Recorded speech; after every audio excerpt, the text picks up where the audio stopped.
Welcome, today I'm with Huawei Freebuds 3 and I'll show you how you can pair them with your MacBook. So the first we have to open the case. As you can see, indicator is highlighted on the green. So we have to rotate the case like that. Take a look on this button on the right side. We have to click and hold it until this indicator inside start blinking on the white color. So let's click and hold it right now. And as you can see, it's blinking. It means that FreeBuds are in the pairing mode. So we can put the case back, but keep it open.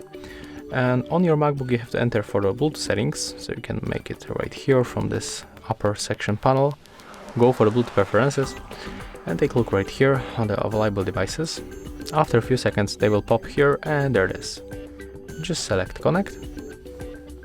And as you can see right now, we are successfully connected.